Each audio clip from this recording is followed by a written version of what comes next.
Welcome into another episode of Ravens Reports. It's your guy Noah here with For the Flock, as always, bringing you guys our top 5 news reports and storylines coming out of our Baltimore Ravens today. We got some good news, bad news, updates, signings, all that and more, so let's dive into the content. At number 1, Roquan Smith was not seen at practice in Wednesday's portion in preparation for this Monday Night Football game against the Chargers. It is important to note that this was kind of an extra practice because they do play on Monday, but they'll be practicing Wednesday through Saturday, taking Sunday off before the game. But Roquan Smith left the game early against the Pittsburgh Steelers after having a monster game, 13 tackles, multiple tackles for loss, blowing up the Pittsburgh Steelers running backs, helping to hold them to only 3.8 yards per carry. If Roquan Smith can't go against the Chargers, it's huge because the Chargers' run game is coordinated by offensive coordinator Greg Roman, who, helped orchestrate the best rushing attack in NFL history with the Baltimore Ravens in 2019. Greg Roman and Jim Harbaugh are very much run-first, on offense-minded type of coaches. And they have 2 running backs that are pretty good with J.K. Dobbins and Gus Edwards. J.K. Dobbins obviously having a major bounce-back season after several injuries with the Baltimore Ravens. So Roquan Smith is a huge part of our run defense, and the Chargers, a very run-heavy offense. It's very important that Roquan Smith is able to go in this game. If he's not, it's definitely going to hurt. There's no doubt about it.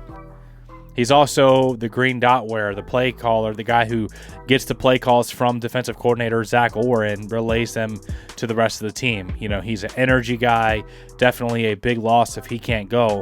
Even though he's not having his best season, he did play really good against the Steelers before going out early with a hamstring injury. Obviously, against a very run-heavy offense, it's big to have Roquan Smith in there. Another player that could have a big impact on the game is Travis Jones as well, who's a beast in the middle of the defense as a pass rusher and a run defender. He opens up one-on-one matchups for other guys like Justin Madubuike, Brent Urban, Broderick Washington, and then even the outside linebackers. Travis Jones is definitely a big part. He's been battling an ankle injury throughout the season, but hopefully those 2 guys can go with a little bit of extra time as the Ravens are playing on Monday Night Football. At number 2, let's talk about some updates in the secondary. Marlon Humphrey, first of all, now has the highest coverage grade in the NFL right now with an 84.1 according to PFF. This is the first among all cornerbacks. He now has 5 interceptions on the year, 11 pass deflections, 1 forced fumble, and a passer rating of only 55.6 allowed. Another guy that stepped up against the Pittsburgh Steelers and is a recent trade acquisition from the LA Rams was Tre'Davious White, who had 2 big pass breakups on George Pickens in big moments in the game. In Tre'Davious White's, kind of main debut for the Ravens, he had a 83.3 coverage grade, 4 targets, only 1 first down allowed, 2 forced incompletions, and a 59.4 passer rating allowed on 24 snaps. So Tre'Davious White played on 24 snaps, which came out to 31% of the snaps of the game. And then Nate Wiggins actually outsnapped Brandon Stevens in this game. Now, Wiggins only had 2 more snaps on defense than Brandon Stevens, but it's important to note that Stevens no longer a full-time starter. He's getting the start, but Wiggins was on the field more than Stevens, and Tre'Davious White also got in on the action. I think we're going to see Brandon Stevens on the field less and less with his recent performances of not being able to get his head around and make plays on the football. And at number 3, the Ravens brought in more in the secondary. They just signed former All-Pro, nickel cornerback Desmond King, who's played for the Chargers and the Texans most recently. He's about to turn 30 years old, but he definitely feels like he can make a difference. What's crazy is he was drafted only 1 year before Lamar Jackson, 2017.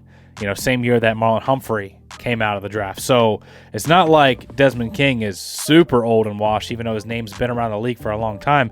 Kind of puts it into perspective, how Lamar Jackson and Marlon Humphrey, it feels like they're young, new Ravens at times, but, they've been in the league for a minute. Desmond King looking to boost his secondary is definitely his main role has been as a nickel defender, as a nickel cornerback, covering guys in the slot. I'm intrigued by this signing.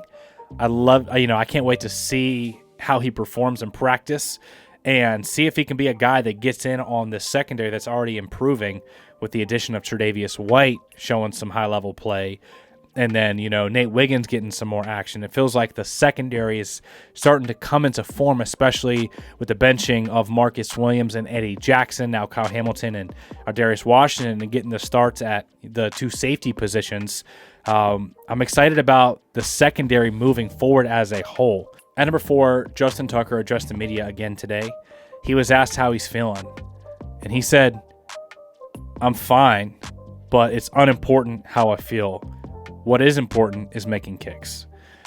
Justin Tucker said he takes it more personally with the missed kicks than anyone else, than the coaches, the other players, and the fans. He said he takes it very personal.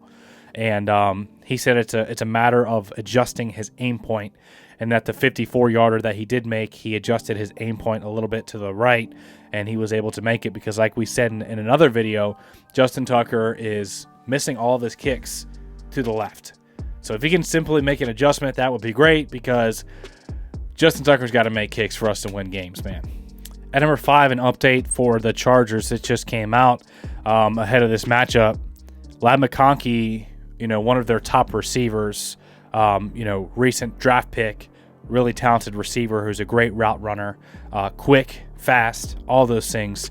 He was a big part of the reason why they beat the Bengals. He was not at today's practice after suffering a shoulder injury on Sunday against the Bengals on Sunday Night Football. So that's an injury to keep an eye on, as well as Roquan Smith possibly not playing in this game. It's definitely a bit of a concern with the performance of Malik Harrison. So it's the Harbaugh brothers, Monday Night Football, a lot on the line for both the Chargers and the Ravens. There's playoff implications in this game.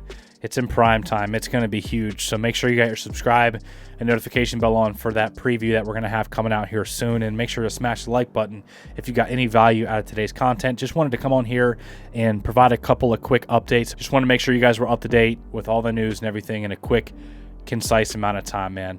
I love you guys. I appreciate you. Thank you all for tuning in, and we'll see you in the next video.